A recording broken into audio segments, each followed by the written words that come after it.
SpongeBob episode where I don't think there was some theme song with it, but I don't know why I'm thinking of the WHCI cast when I cast. So wait, was this the episode where like they ate the vegetables and like one of them was able to like had super like strong like sight? Yeah, and then the other one. Patrick was really flexible. I forget what SpongeBob was, and then Sandy was in there. They all wore costumes and they had superpowers. Wait, I don't know. I was thinking of an episode of Gilligan's Island. Oh, that's a different show. They all ate vegetables on the island, and like they all had these like weird like superpowers. Because I think the vegetables were radioactive. I don't remember that episode of SpongeBob, but that was an episode of Gilligan's Island. Oh, wait, this is what they looked like. I don't remember that. I was literally thinking of the Gilligan's Island episode. Hi! We are back with episode 23. We don't wear the same clothes every day. We don't. This is the same day as the last episode. We are still at Olive Garden in the parking lot. We have not been at Olive Garden for the past 2 days. We are back on the EP, Evil and Eerie Podcast. And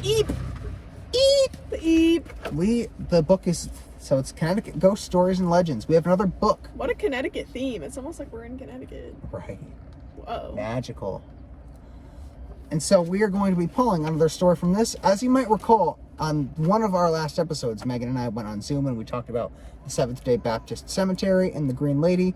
Same book, written by Thomas G. Agostino and Arlene Nicholson. Shout out to them. And shout out to the CVS, which is where I bought this.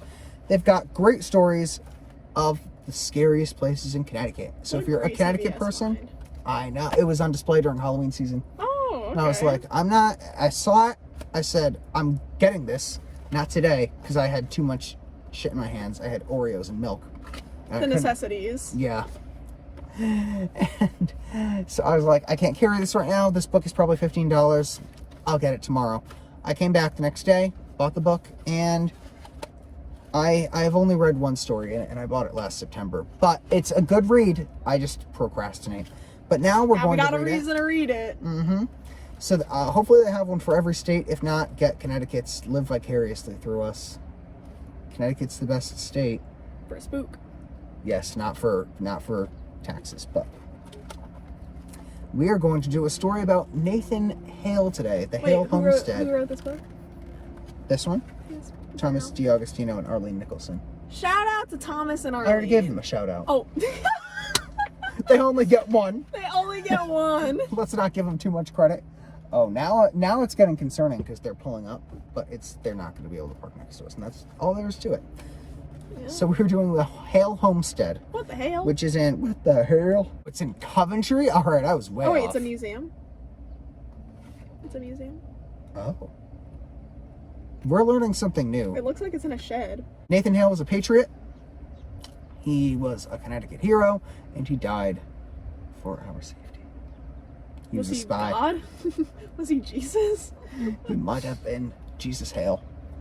They have a school in Connecticut, Nathan Hale Race School. It's in Moodus, I think. I have a lot of friends that work there. Moodus. What's Moodus? It's right next to East Haddam. Oh, see, a lot of Connecticut towns that I have not heard of. Yes. If you are watching right now, I wasn't talking to I was talking to all of you, not the leaves, as it might have looked like I was doing. You must subscribe, rate, review, download. Follow us on all of our socials. Twitter is at Evil Eerie Podcast. Everything else, which is Twitter, Facebook, and Insta, are at Evil and Eerie Podcast. We are on Spotify, Podcast, Apple Pod. I said that. Did I say that twice? Podbean. We are on Podbean, Spotify, Apple Podcast, and YouTube. Subscribe to us on YouTube because we put all sorts of videos on there, not just the episodes. We do bonus content that is a lot of fun, a lot of funny stuff, not just Evil and Eerie. And visit our website, www.evilandeeriepodcast.com, where you could get in the loop, stay in the loop, I should say, and learn about what's on the horizon. And you can read our bios if you want to know more about us. Cut it out. Well, if you joined us last time, we did the Melonheads and the Blue Lady, which are two Connecticut lore. When the weather is cold. We sang some Louis Armstrong. We did. Well, you did. I know. I can't do a Louis Armstrong. Oh, they're finally leaving. They didn't even eat. They were just sitting in the... they were just... Oh, no, that's right. I said she sounded like she was in hospice. Oh, yeah. There were people that just I think sat they ate. in No, I think they ate. They did? I didn't see that guy leave the car. No, I think they ate in the car. Oh. They didn't want to take it home? Well, take out. You can do anything with it, I suppose. There's no law saying you can't, I guess. But, I don't know. I like to, when I get my meals, when I get my takeout, I like to take it. I feel like you, like, eat it in the car. Like, right when you get it. No. Really? No. Oh, really? Unless I'm with somebody. Oh. Then that's different. If I'm alone and I get takeout, let me know if you guys do this too. I will not touch a drop of that food or that drink. Or in the rare form that I get in the rare instance that I get a dessert, I won't touch that either. Until I am seated in front of the TV and I have my favorite show on and the ads have stopped and it is rolling. Oh, okay. Because yep. So, I mean, so when you you like have, to really set the mood. Yes. But if you have company, it's different because then you have conversation. Yeah. And it's just as stimulating. Like, eat it all in the car. Oh, yeah. When I've come, I'm like, no. You probably won't even be done unwrapping the spoon and I'll be done eating my ice cream. Oh, ice cream? Yeah, ice cream. We all scream for ice cream. We do. I'm a slow eater when it comes to most things, except ice cream. Oh, I shovel it down. I shovel everything down with ice cream, especially because I'm a 5-year-old. Now the people in that car are still in there. Everybody's, I guess, doing Olive Garden takeout in their cars today. More power to them. So, anything creepy happened in the last 20 minutes? Aside from that, have you seen anything scary or listened to anything scary, like an audio book? No, and I do want to get into horror spooky podcast. Surprisingly, I really don't.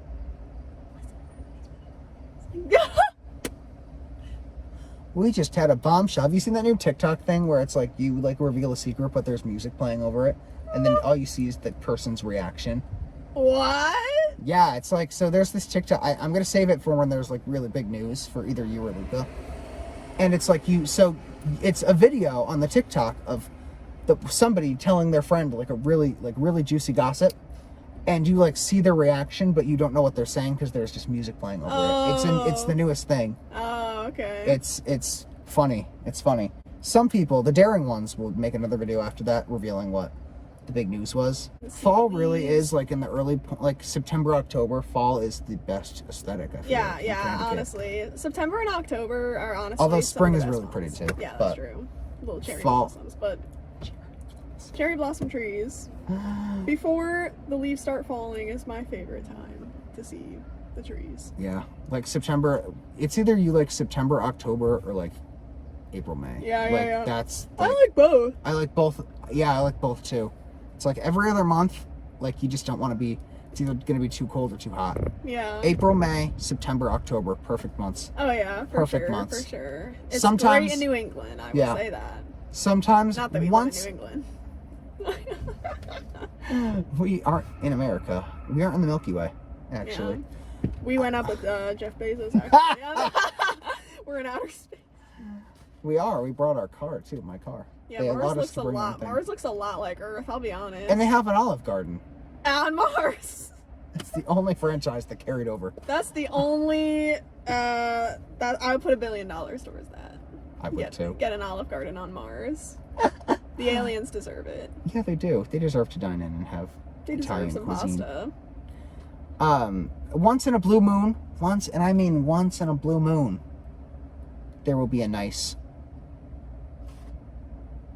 March or a June or an August. June was brutal this year. Or November. Like, it's going to be like one of the months like connecting to one of the nice ones. Yes, it was. In July, all we got was rain. All we got was rain. We're doing the Hale Homestead, which is in Coventry, Connecticut. What the hell? What the hell? So I'm just going to read it verbatim because we have not read this, and we want to be surprised. We want to react. About 20 years prior to this writing, Nathan Hale was given the honor of becoming Connecticut's state hero.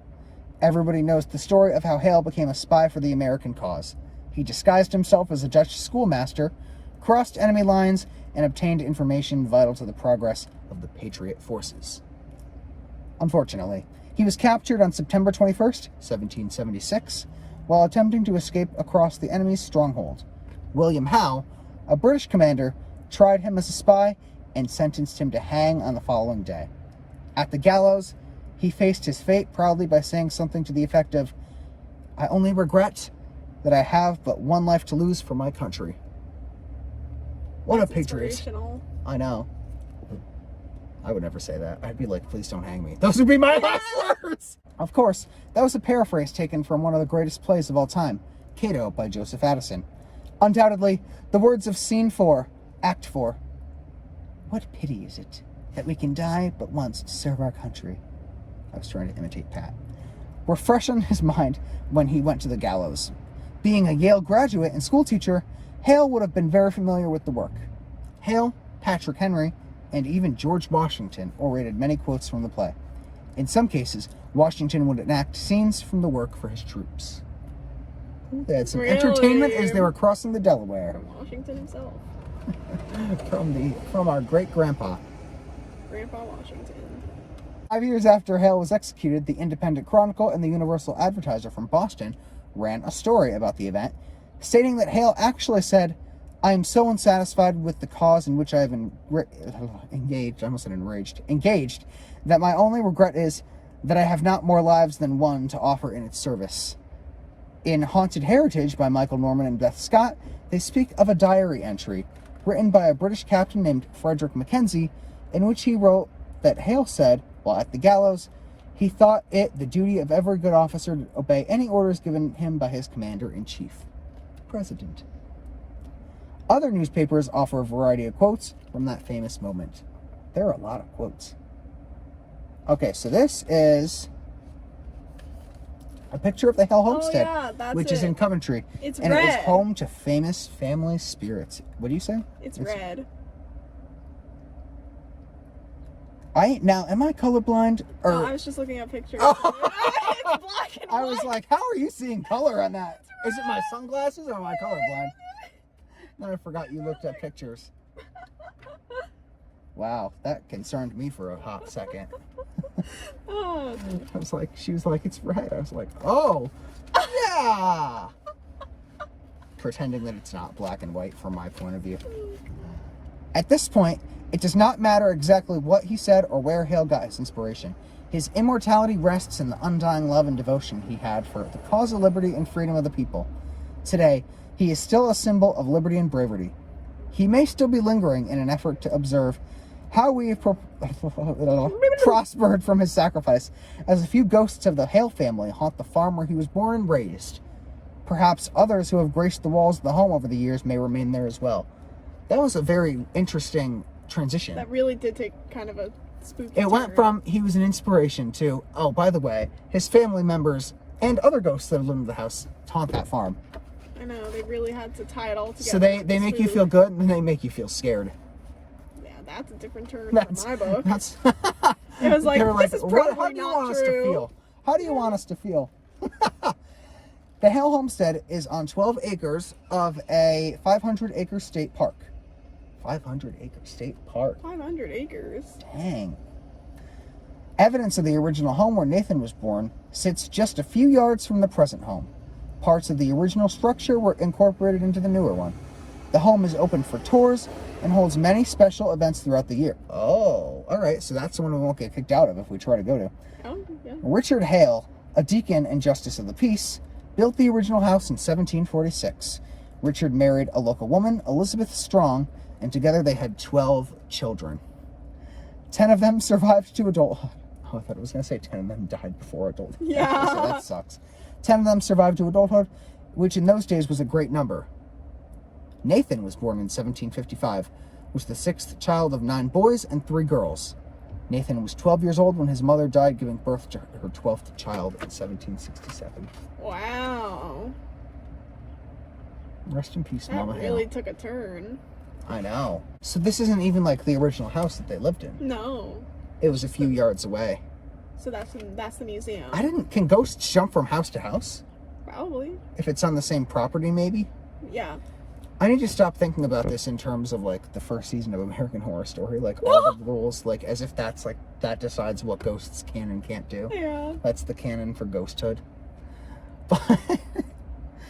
But I didn't know they could. I don't know, unless they were slaughtered in the field or something like that. The ghosts. The people, well, when they weren't ghosts. When they weren't ghosts. When they were among the living. Yeah. Here they did use part of the houses to rebuild this newer property. Yeah. So maybe they took a piece of the floorboard and the ghost was like hanging on for dear life. Yeah. Wait. So they took part of the house and used that to reconstruct it into this little museum. Yeah. So that's why there's a little bit of a spook around it. Yeah. Do you believe in that? Ghosts haunting locations? Like this particular one? Oh. I will get back to you on that. I'm interested to see if as we kind of go along here, it'll say what the hauntings kind of are. Yeah. I'll continue now. Thank you for bearing with us. They left, thank God.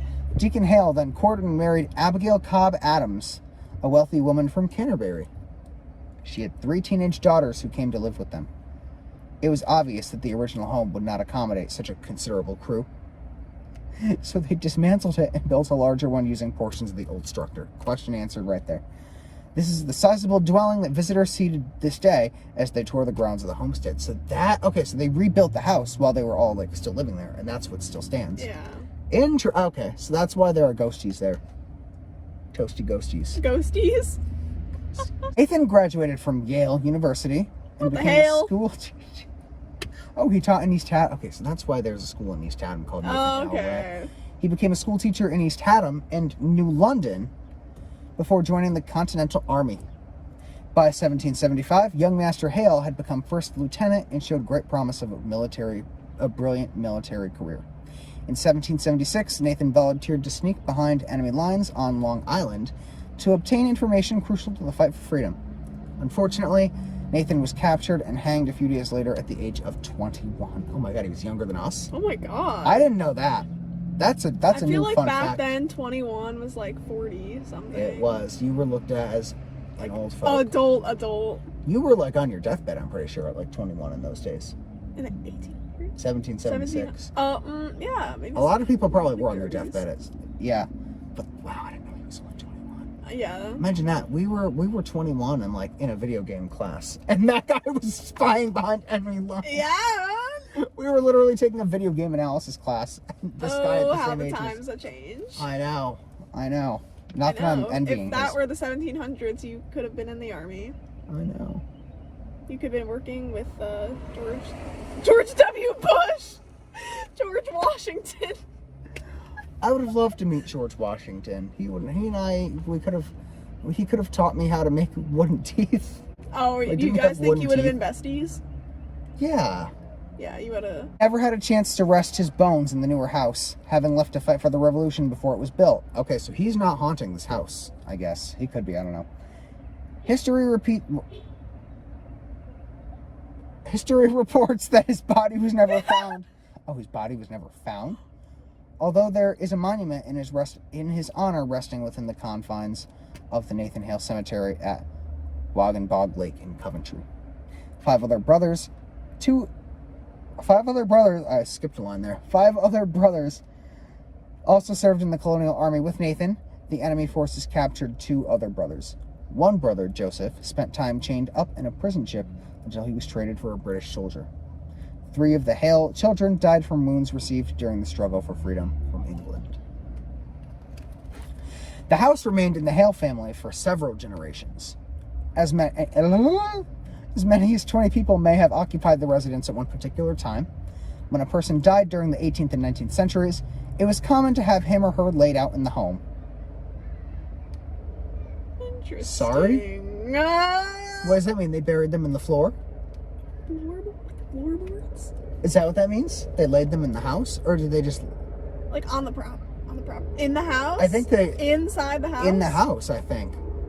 In the basement. The laundry. Laundry room? The attic? Where? The foyer? Just like you walk in the foyer to the Hale family house and you just see one of the dead children laying there. Oh my god! That's what the museum consists of. They've taxidermied them. Oh my god! It just looks like Norman Bates' headquarters in there. Oh my god. That's Looks concerning. like the Psycho scene. During the winter months when the ground was frozen, the deceased might have been stored either in the basement or, as in the case of the Hale home, in the attic until the spring thaw allowed the family to dig a proper grave.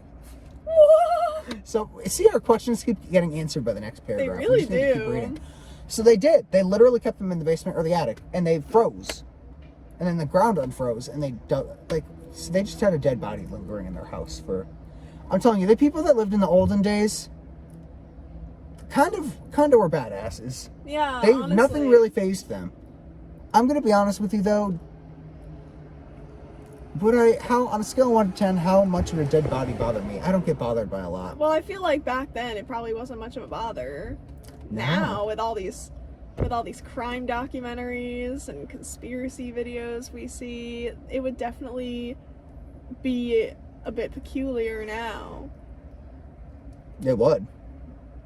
And like the way that these new creative ways people are coming up to like off people, it's just, oh my god, like you might see somebody, like you might like imagine like the blue lady, she was missing her head. Yep. Like they decapitated her.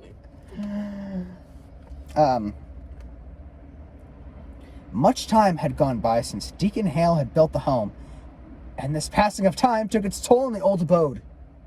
By 1914, the house was in shambles.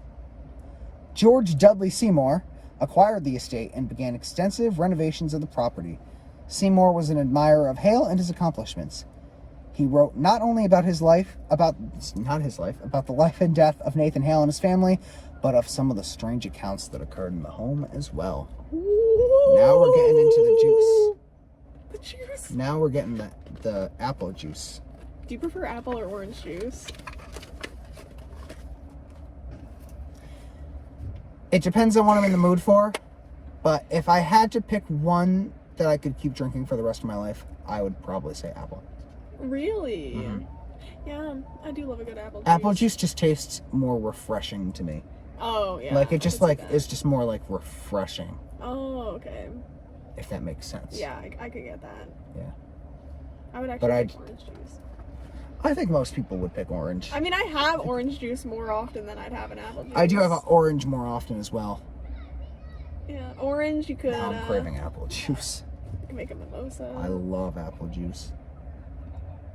Adam and Eve apple juice. Is that a brand? Oh, for real? Or is it Apple and Eve? It's probably Apple and Eve. It's probably Apple and Eve. Wow, they just kicked Adam to the curb. They don't need him. Apparently they did. That's how we all got created. Adam and Eve. Yeah, I'd pick apple juice. Anyway. These ghostly happenings began almost immediately after Seymour became acquainted with the estate. According to an account written in Seymour's journal, he and a friend traveled to Coventry to view the manor. As they arrived, his friend alighted from the coach and scurried to get a glimpse inside the little schoolroom Deacon Hale had built for his children. When he peered through the pane, he came face to face with a gent in colonial dress. The entity gave a stern look through the panes and then vanished as the man stood, stunned by the visage. Visage? What is that? How do you say it? Visage. Visage. Visage. One of the above. They toured the home, and he was even more startled when he saw a portrait of the deacon himself. It was the exact face that had appeared at him through the schoolhouse window. That is freaky. That's... I feel, I don't know. Let's continue. What do you say? Let's fiddle into that? No! We're fiddling. We need to bring that back. I said, do you believe in that? You know, I have yet to come face to face with a ghost. Same. And until I do, I'm always going to be skeptical. Mr. Seymour was not the only one to witness the ghost phenomena. The ghost of a former housekeeper in a long white dress wanders about the house. The lady in white. See, they all have colors. Yeah. It is reported that the spirit may be that of Lydia Carpenter, the Hale's former family servant. Witnesses have spied her sweeping upstairs, moving about in the kitchen, gliding down the halls, and peeking around doors. Who the hell is she? A Dancing with the Stars cast member? Very active. Dancing with the Stars. It appears the centuries have not affected her dedication to keeping the homestead tidy. As she is still very active in her toils. She's still cleaning. What the hell is she cleaning? Even as a ghost. Whose shit is she cleaning up? Who are ghosts still defecating? Are they still making a mess? What is she cleaning? She's not scrubbing the toilet still, is she? Poor girl, never gets a break. Lydia. We'll have to invite her to Olive Garden next time. She needs a break. Yeah, we should. Some guests and caretakers. I said caretakers. Oh, they were going to say staircases. Some guests and caretakers have attested to the rattling of chains in the cellar. It has been surmised that they might be from Joseph Hale, who died of tuberculosis in the home. During the war, Joseph was imprisoned on a British ship, and he is somehow eternally reliving those moments in the cellar of the house, rattling the chains that kept him from escaping. Mary and George Griffith became caretakers of the house in 1930, so now we're moving a lot closer. We're moving to the period of the silent film.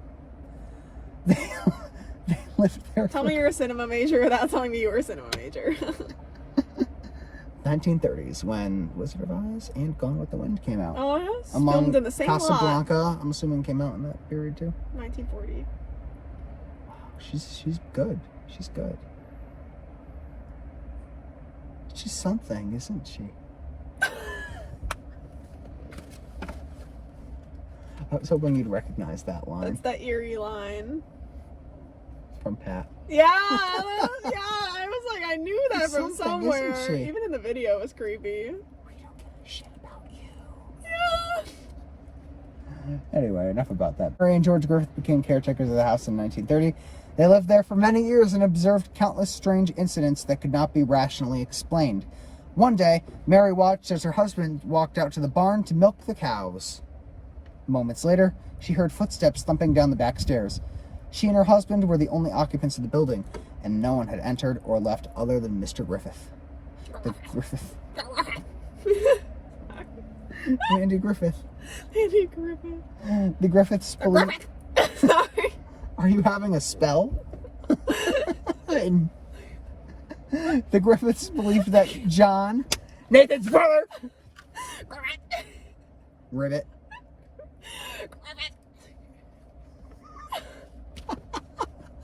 oh my god, that's gonna be my new ringtone. Meghan saying Griffith.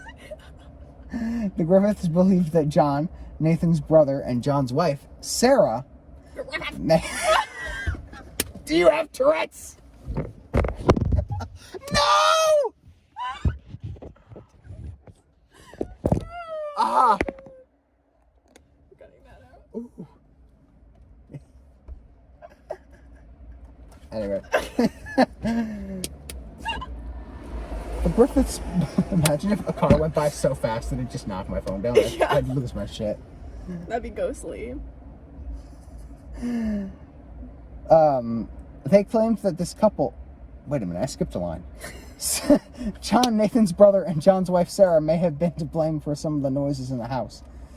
The family claimed that this couple was among the spirits they encountered during their tenure at the Hale Homestead, but the exact culprits who spooked the Griffith couple still remain a mystery, like many of the haunts within the Hale Homestead.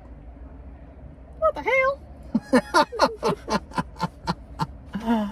So now we've got the Griffiths seeing them. Griffiths. Oh, that's gonna be the new name. We've got Griffith, Sharon Butterworth. Like, we've just got everyone. Who's next? Aunt Jemima. It was deeded to Connecticut Landmark Society in 1940. That's when Mary Lou was born. And is presently furnished to exact specifications of the room's descriptions in Jonathan Hale's 1803 inventory taken after his death in 1802. Both John and his wife Sarah died of consumption in the house, which was tuberculosis. Oh. Yeah. It consumed the ghosts and it was too much for their bodies to handle, so they just died. Arlene and I, this is from the author, because Arlene was one of the authors. Arlene and I, this is the author speaking, I don't know any Arlenes, along with fellow investigator Andrew Lake, were invited to tour and investigate the house. Rochelle Simon, Elizabeth O'Brien, and Beverly York of the Connecticut Landmark Society greeted us with gracious welcomes and proceeded to give us a guided tour through the historic chambers. Each of the Dawsons had something to share about the ghosts of the Hale house. The first room we entered was a small parlor. As we stood around talking, the fan on the floor used for cooling the room turned off and back on. This happened 3 times. Thrice. We looked through the faulty wiring. We looked for faulty wiring and perhaps a bad plug, but none was the case. Although not conclusively paranormal, it was rather uncanny nonetheless. In the next room was a portrait of Deacon Hale. One of the tour guides, Tina, was showing the house to a family of 3. The 6-year-old child was completely misbehaving, running through the rooms and touching things. He ran into the room where the deacon, being a justice of the peace, often held court to settle disputes between the locals. This is also where the portrait is suspended upon the wall and is aptly named the Judgment Room. The little boy came running out of the room in a panic, screaming, "There was a man in the room!" It's just Neld, don't worry. So Jen would have said, it's just Neld, don't worry. He's always here. Tina told him it was just a painting and led him into the room to show him. The boy shook his head and said, there was another man in here, just like him, a real one.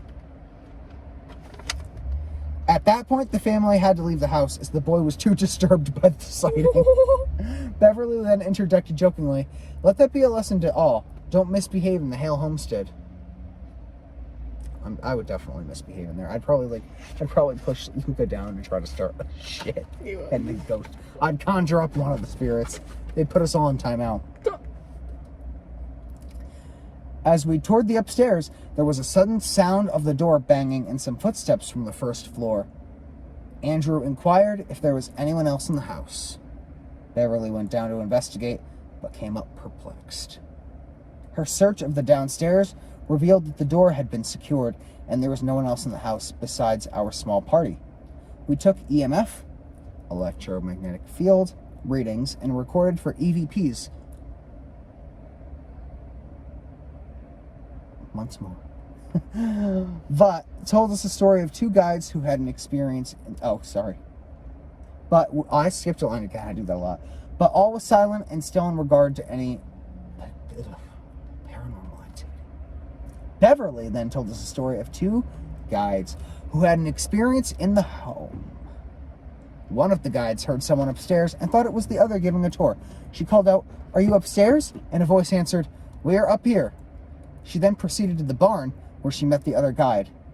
Kind of confused as to how the guide would be at the back of the barn so fast, she asked her who she had just guided to the tour of the house. The other guide answered, "I have not done a tour yet. I have been here the whole time." The only entrance to the house was in plain view of where they both stood. The 2 guides cautiously ventured into the home to survey the situation, but no one was in there. If someone had entered or left the building, they would have noticed.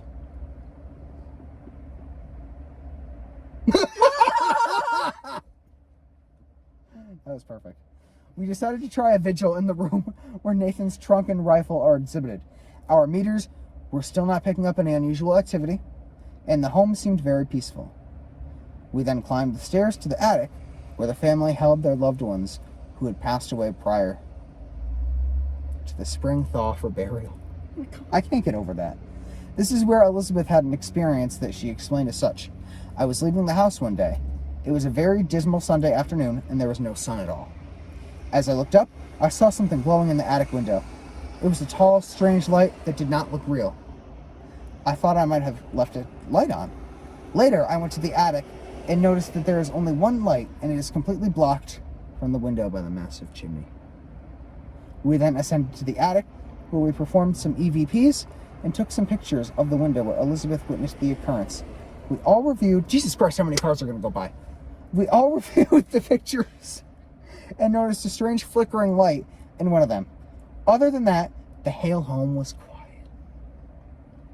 A paranormal investigation is much like fishing. With the right equipment, knowledge, and a little luck, you just might catch something. Based on the accounts of those who work and tend to the site, we firmly believe that the Hale Homestead still lodges some of America's famous family within. Whether you meet a ghost or not, the Hale Homestead is an awesome place to visit. The beautiful grounds and farmland only add to the enchantment of the historic site. Check out the house and many events that are going on year-round. Perhaps you will see why so many have stayed there long after they should have. Contact the Connecticut Landmark Society at www.ctlandmarks.org for more information. And they do a picture of the attic of the Hale Homestead, where an unidentified ghost was seen peering out on the yard. And this is where they kept bodies to prepare for the spring thaw, so they could bury them. Wow, that probably was... We think that's so eerie now. Back then, that was probably normal. Yeah, honestly. So what do you think, Miss Lenz? Would I visit the place? Yes, we'll start with that. I would. Yeah, I don't see why not. Coventry's not too far for me. For you it is. Coventry. On a cold day. Oh, when the weather's cold. I sound nothing like Louis Armstrong. Louis Armstrong. I don't think anybody sounds like Louis Armstrong. Except Louis Armstrong. Luca's gonna be so confused when we start doing that. When the weather's cold. You know who would be even more confused though? Marceline. Yeah. She'd be like, wait, it's not cold, is it? She's like, it's not cold yet. It's still summer. Oh, I'm so glad I randomly started saying that in Olive Garden today. When the weather's cold. Yeah, I think I would visit this little house. Why not? Yeah, we can take a tour. See the ghosts and under the. Do you believe? So I guess now we can address that the ghosties. Do you believe that they are? Do you believe this man is roaming? The Deacon Hale. Do you believe that there are ghosts of the Hale family in there? The accounts where people have seen him. The little boy that ran out of the room. I don't quite know if I have a reason to believe in that. I mean, I've never seen I don't know. I've never seen a ghost. I've seen orbs,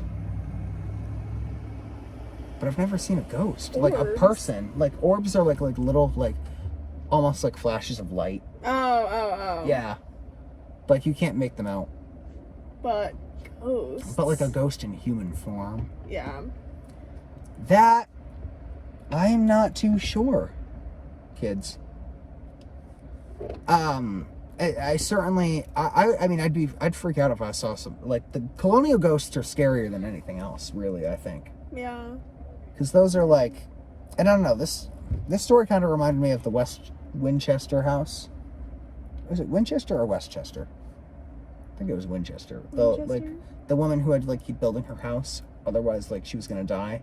Oh. It's a really interesting, we're definitely gonna cover that at some point, along with witches.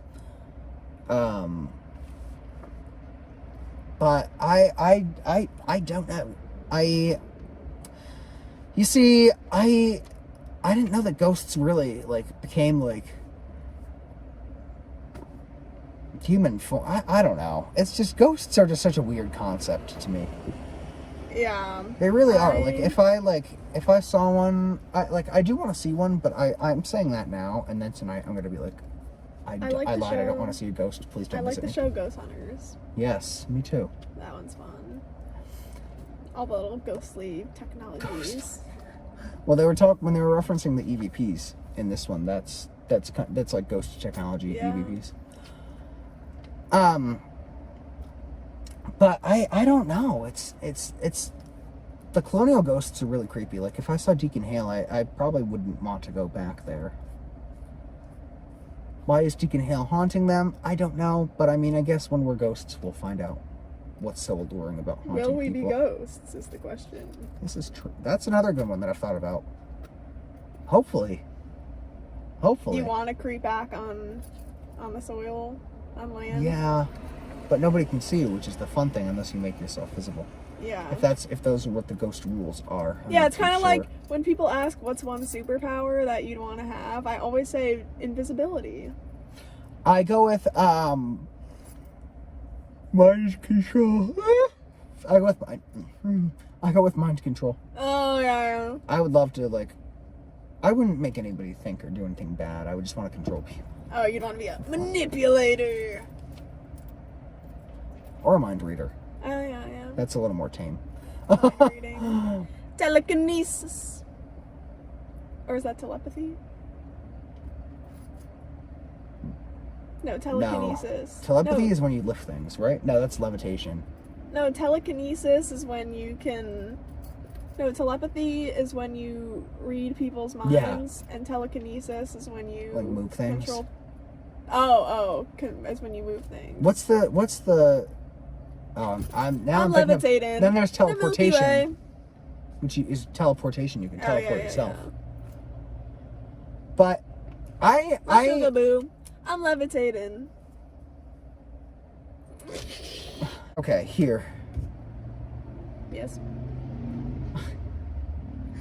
I am skeptical of the ghosts, but because I feel like it's another one of those things where people just say it to, like, so that they have a ghost Stir a little story. tea. Yeah. Yeah. But I don't know, because I don't know. For some reason, I just can't see Deacon Hale being spotted.